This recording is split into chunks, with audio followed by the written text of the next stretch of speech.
तो हम लोग आज से हम क्लास 10 का हम लोग केमिस्ट्री का चैप्टर आज हम लोग फर्स्ट पढ़ने जा रहे हैं, ठीक है ना। जिसका नाम तो देख रहे हैं, रासायनिक समीकरण एवं रासायनिक अभिक्रियाएं एवं समीकरण नाम है, ठीक है ना। तो हम लोग हमारे साथ आप लोग भी स्टार्ट करें और फिर ज़्यादा इधर उधर भटकने की भी ज़रूरत नहीं, हमारे साथ ही स्टार्ट करें। और मैं ही आपका पूरा क्लास 10 का जितनी भी साइंस या फिर देखेंगे और साइंस मैथमेटिक्स और भी देखेंगे, जो भी है मेरे से कंप्लीट हो सकता है कंप्लीट करा सकता हूँ, ठीक है ना। मेरे साथ कंप्लीट कीजिए, मैं भी पूरा का पूरा कंप्लीट सिलेबस करने का प्रयास करता हूँ, ठीक है ना। करूँगा ज़रूर से ज़रूर। तो देखते हैं, आज हमारे साथ जुड़े और भी ज़्यादा भटकने की ज़रूरत नहीं है। तो लेट्स स्टार्ट। क्लास फर्स्ट में आप लोगों का स्वागत है, डे 1 भी है। तो देखते हैं, पहला देखते हैं, रासायनिक समीकरण किसे कहते हैं। किसी भी रासायनिक अभिक्रिया को अवकारकों एवं उत्पादों के प्रतीकों रासायनिक सूत्रों का प्रयोग करके प्रदर्शित करना ही रासायनिक समीकरण कहलाता है। जैसे देखो Zn है प्लस H2SO4 है, तो ZnSO4 और प्लस H2 बना, ठीक है ना। तो अभिकारक किसे कहते हैं, तो ऐसे पदार्थ जो रासायनिक अभिक्रिया में भाग लेते हैं उन्हें अभिकारक कहते हैं, ठीक है ना। तो ये दोनों भाग ले रहे हैं, तो इन दोनों को हम लोग अभिकारक कहते हैं। और वैसे पदार्थ जो रासायनिक अभिक्रिया के संपूर्ण होने पर प्राप्त होते हैं उन्हें उत्पाद कहते हैं। तो ZnSO4 ये दोनों अभिकारक हुआ और फिर उत्पाद के रूप में बनाइए, तो ये हो गया उत्पाद या प्रतिफल हो गया, ठीक है।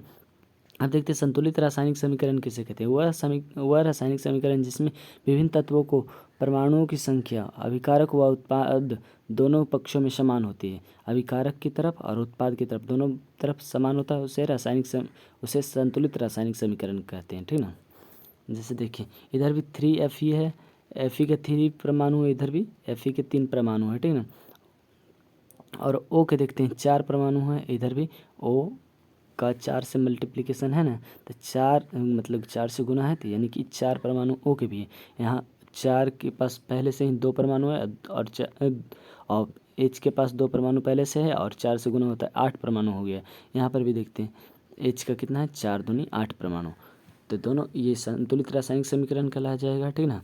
और वैसे ही ये भी संतुलित रासायनिक समीकरण है, ठीक ना। अब देखते हैं हम रासायनिक अभिक्रियाओं के प्रकार हैं, ठीक है। और हम एक क्लास में और भी थोड़ा सा बता देंगे कैसे समीकरण को संतुलित किया जाता है। संतुलित करने के लिए भी हम लोग आप लोग को सिखाएंगे संतुलित कैसे किया जाता है, ठीक ना। संतुलित करने के लिए हम लोग आपको सिखाएंगे, ठीक ना, एक दिन एक नए क्लास में। लेकिन आज जो है, आज चैप्टर में जो पढ़ा रहे हैं ये भी चैप्टर का हिस्सा है, लेकिन वो अलग से एक दिन सिखाएंगे, ठीक है ना। तो देखते हैं और आगे की।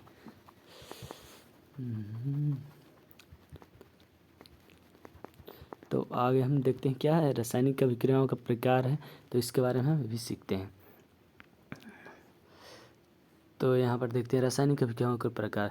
रासायनिक अभिक्रिया निम्न प्रकार के होते हैं। तो पहले देखते हैं संयोजन अभिक्रिया, संयुग्मन अभिक्रिया या फिर योगात्मक अभिक्रिया, या फिर दूसरा वियोजन या अपघटन अभिक्रिया, उसमें क्षेपीय अभिक्रिया, उसमें शोषीय अभिक्रिया, विस्थापन अभिक्रिया, द्विविस्थापन अभिक्रिया, उपचयन अभिक्रिया या उपचयन को ही ऑक्सीकरण कहते हैं। ये हमेशा याद रखना, उपचयन को ही ऑक्सीकरण और अपचयन को ही अपघटन अभिक्रिया। अ से अपचयन, अ से अपघटन, उपचयन और ऑक्सीकरण, ठीक ना। और देखते हैं ये है, और इसको हम थोड़ा सा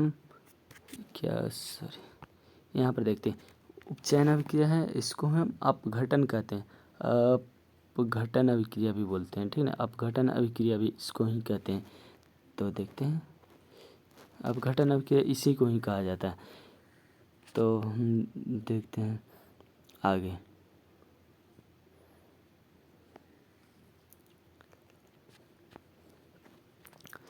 यहाँ पर देखते हैं रेडॉक्स अभिक्रिया किसे कहते हैं, या इसी को हम कहते हैं उपचयन अपचयन अभिक्रिया। काहे कि उपचयन रेडॉक्स अभिक्रिया मतलब कि उपचयन और अपचयन दोनों अभिक्रिया हुआ, उसमें रेडॉक्स अभिक्रिया कहते हैं। तो एक बार हम देखते हैं रासायनिक क्या है। तो संयोजन हो गया, वियोजन हो गया, ये दोनों याद हो गया। उसमें 6 पे, उसमें शोषी 4 को याद हो गया, ठीक ना। और फिर विस्थापन द्विविस्थापन ये भी 6 याद हो गया। और फिर उपचयन अपचयन ये भी 8 याद हो गया। और ये दोनों मिला करके रेडॉक्स अभिक्रिया, उपचयन अपचयन दोनों। तो देखते हैं हम कैसे, एक बार बंद करके भी हम आप लोग कह सकते हैं। संयोजन हो गया, उसका उल्टा वियोजन हो गया, उसमें छिपी उसमें शोषी दोनों एक जैसा, विस्थापन द्विविस्थापन एक जैसा, उपचयन फिर अपचयन दोनों एक जैसा। और फिर एक और है जो दोनों को मिला करके उपचयन अपचयन अभिक्रिया यानी कि रेडॉक्स अभिक्रिया। अब देखते हैं संयोजन अभिक्रिया किसे करें। इस अभिक्रिया में दो या दो से अधिक अभिकारक मिलकर एकल उत्पाद का निर्माण करते हैं। ऐसी अभिक्रिया को संयोजन अभिक्रिया कहते हैं। उदाहरण के फलस्वरूप देख सकते हैं कि कोयले का दहन, जैसे कार्बन है और प्लस O2 के मिलने से कोयले का, समझो कार्बन कोयला में पाया जाता है, कार्बन ही समझो कोयला है और फिर ऑक्सीजन की उपस्थिति में जलता है तो क्या हो गया, CO2 के रूप में बदलना ही कोयले का दहन हुआ, ठीक ना। यहाँ पर देखते हैं जल का निर्माण कैसे होता है। तो 2H2O प्लस O2 तो बना है 2H2O, ठीक ना। गंधक का दहन, गंधक सल्फर, इसे कहते हैं गंधक को सल्फर कहते हैं, प्लस O2 तो SO2 बन गया। कैल्शियम हाइड्रोक्साइड का निर्माण CaO प्लस H2O तो बना CaO का होल ट्वाइस, ठीक ना। CaO का होल CaOH का होल 2, ठीक ना। अब देखते हैं नेक्स्ट क्या पढ़ना है जो। अब देखते हैं यहाँ पर हमें वियोजन अभिक्रिया, वो अभिक्रिया जिसमें एकल अभिकर्मक टूटकर दो या दो से अधिक उत्पाद बनाता है उसे वियोजन अभिक्रिया कहते हैं। तो उसमें हम देखते हैं संयोजन अभिक्रिया में दो या दो से अधिक अभिकारक जुट करके एकल उत्पाद का निर्माण करता था, लेकिन यहाँ पर एक अभिकारक टूट करके ही दो या दो से अधिक उत्पाद का निर्माण कर रहा है, ठीक ना। जैसे फेरस सल्फेट के वियोजन अभिक्रिया, तो फेरस सल्फेट का वियोजन से Fe2O3 का और प्लस SO2 प्लस SO3 का निर्माण हो रहा है, ठीक ना। और कैल्शियम कार्बोनेट का देखते हैं वियोजन अभिक्रिया CaCO3 का टूटना कैसे, CO में और CO2 में, ठीक ना।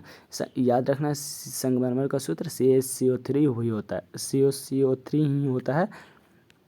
इसे ही कैल्शियम कार्बोनेट भी कहते हैं। सिल्वर ब्रोमाइड भी एक प्रकार की वियोजन अभिक्रिया है, जैसे 2HBr यहाँ पर टूट रहा है 2Ha प्लस Br2 में, ठीक ना। इस अभिक्रिया का उपयोग हम श्याम श्वेत फोटोग्राफी में भी करते हैं, ठीक ना, ब्लैक एंड वाइट फोटोग्राफी, समझे।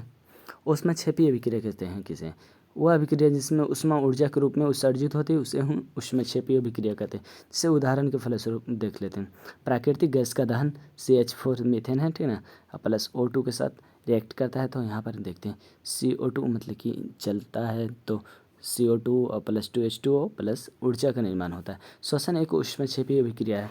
तो ये आपको मस्ट से मस्ट के रूप में ही आपको याद रखना है, इम्पोर्टेंट है, ठीक ना। इसको आप लोग को याद रखना है, ठीक ना। इसको ज़रूर से ज़रूर याद रखना है। तो अब देखते हैं क्या, मनुष्य को जीवित रहने के लिए हमें ऊर्जा की आवश्यकता होती है। मनुष्य को जीवित रहने के लिए हमें ऊर्जा की आवश्यकता होती है। मनुष्य को जीवित रहने के लिए ऊर्जा की आवश्यकता होती है। यह ऊर्जा हमें भोजन से प्राप्त होती है, ठीक ना। भोजन क्रिया के समय खाद्य पदार्थों में टूट जाते हैं।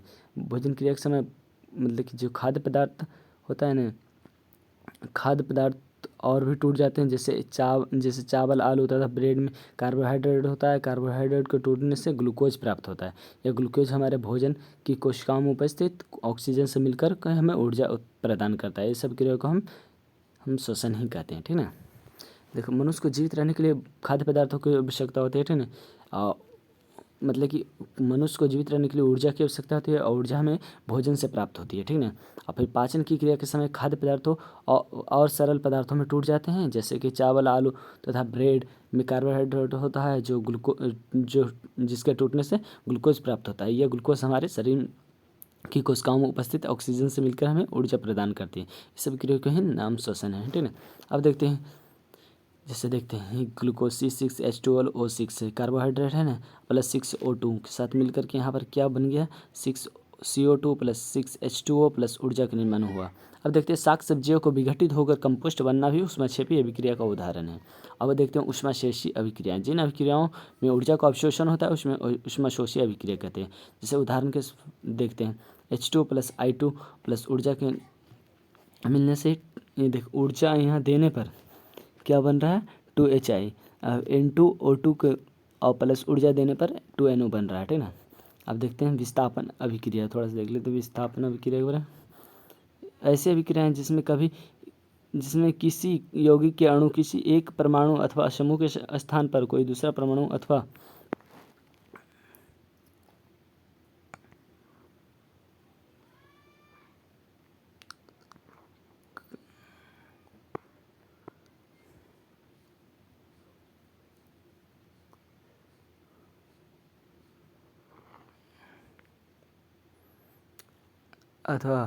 परमाणु समूह आ जाता है तो उसे विस्थापन अभिक्रिया कहते हैं। तो देखिए यहाँ पर फिर से एक बार देख लेते हैं। ऐसी विक्रियाएं जिसमें किसी यौगिक के अणु किसी एक परमाणु अथवा समूह के स्थान पर कोई दूसरा परमाणु अथवा समूह आ जाता है तो विस्थापन अभिक्रिया कहलाती है। जैसे Zn और फिर CaSO4 के साथ अभिक्रिया होता है ZnSO4। Zn इससे ज़्यादा क्या होता है, Zn इसको विस्थापित कर देता है Cu को और फिर यहाँ पर Cu अलग हो जाता है, ठीक ना। ऐसे ही भी ज़्यादा अभिक्रियाशील जो रहता है वही दूसरे कम अभिक्रियाशील धातु को विस्थापित कर देता है, ठीक ना। तो यहाँ पर देखते हैं Fe ज़्यादा अभिक्रियाशील है और Cu से, तो यहाँ पर Fe Cu को विस्थापित कर दिया है। अब देखते हैं द्विविस्थापन अभिक्रिया किसे कहते हैं। वे अभिक्रियाएं जिनमें अभिकारकों के बीच आयनों का आदान प्रदान होता है द्विविस्थापन अभिक्रियाएं कहलाती हैं। जैसे NO2SO4 प्लस BaCl2 से बन गया, देखो BaSO4 यहाँ पर 2NaCl, तो ये भी क्या हुआ है, यहाँ पर न आयनों का आदान प्रदान हुआ है, इसलिए ये अभिक्रिया को दो मतलब कि जहाँ पर न आयनों का आदान प्रदान होता है उसे द्विविस्थापन अभिक्रिया कहते हैं, ठीक ना। यहाँ पर विस्थापन अभिक्रिया होता है ना जिसमें किसी अणु को किसी एक परमाणु का होता है दूसरे परमाणु के साथ, या फिर एक परमाणु समूह के दूसरे परमाणु समूह के साथ आदान प्रदान होता है, तो इसे हम विस्थापन है। लेकिन यहाँ पर दोनों परमाणुओं को आदान प्रदान होता है तो यहाँ पर हम बोलते हैं द्विविस्थापन अभिक्रिया। अब देखते हैं उपचयन अभिक्रिया। ऐसी अभिक्रियाएं जिसमें ऑक्सीजन की वृद्धि हो तथा हाइड्रोजन का त्याग हो, ठीक ना, उसे उपचयन अभिक्रिया कहते हैं। उपचयन जिसमें ऑक्सीजन की वृद्धि होना चाहिए, इसलिए इसको ऑक्सीकरण अभिक्रिया भी कहते हैं। जैसे 2Mg + O2 थे, यहाँ पर MgO 2MgO बना, 2CO + O2 तो 2COO बना, ठीक है। अब देखते हैं उपचयन अभिक्रिया है। अपचयन अभिक्रिया देखते हैं अपचयन अभिक्रिया। ऐसी अभिक्रिया जिसमें हाइड्रोजन की वृद्धि हो तथा ऑक्सीजन का त्याग हो उसे अपचयन अभिक्रिया कहते हैं। जैसे CuO + H2 Cu + H2O बना, ठीक ना। रेडॉक्स अभिक्रिया किसे कहते हैं। जिन रासायनिक अभिक्रियाओं में उपचयन तथा अपचयन अभिक्रियाएं साथ साथ होती है उसे रेडॉक्स अभिक्रिया कहते हैं, ठीक ना। तो देखते हैं CuO, यहाँ से देखते हैं CuO से क्या हो रहा है, तो देखते हैं CO का हट रहा है तो यानी कि अपचयन हो रहा है, लेकिन यहाँ पर H में क्या हो रहा है, ऑक्सीजन का जुड़ रहा है तो यानी कि उपचयन हो रहा है, यानी कि ऑक्सीकरण इधर हो रहा है, इधर अपचयन हो रहा है, ठीक, अपचयन, ठीक ना। यहाँ पर ऑक्सीकरण हो रहा है, यहाँ पर अवकरण हो रहा है। तब देखते हैं थोड़ा सा दैनिक जीवन में उपचयन अभिक्रियाओं के प्रभाव देखते हैं। जैसे संक्षारण है, जब कोई धातु अपने आसपास के अम्ल आर्द्रता आदि के संपर्क में आती है तो ये तब ये संक्षारित होने लगती है। इस प्रक्रिया को ही संक्षारण कहते हैं, ठीक ना। जब कोई धातु अपने आसपास के अम्ल हो गया आर्द्रता आदि के संपर्क में आता है तो ये संक्षारित होती है। इस प्रक्रिया को ही संक्षारण कहते हैं। जैसे चांदी के ऊपर काली परत, तांबे के ऊपर हरी परत चढ़ना, लोहे पर जंग लगना, ठीक ना। अब देखते हैं विक्रिगंधता।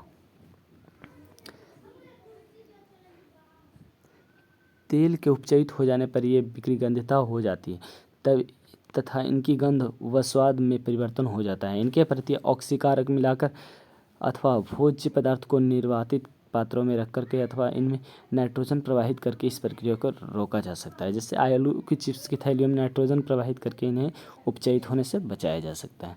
तो थैंक यू। फिर नेक्स्ट वीडियो में हम लोग मिलते हैं और अच्छे से तैयारी करके एक बार और रिवीजन करना है और जो ना समझ में आए वो हमें फिर से पूछ सकते हैं, ठीक ना। थैंक्स। फिर नेक्स्ट वीडियो में फिर मिलते हैं अच्छे से देख करके या पढ़ करके आना है आप लोग को और अच्छे से समझ करके आना है, ठीक ना। और जो भी कुछ डाउट हो तो हम लोग को कमेंट में अच्छे से बताएं और ज़्यादा बेवाक का कोई कमेंट ना करें, ठीक ना। तो मिलते हैं नेक्स्ट वीडियो में। थैंक्स।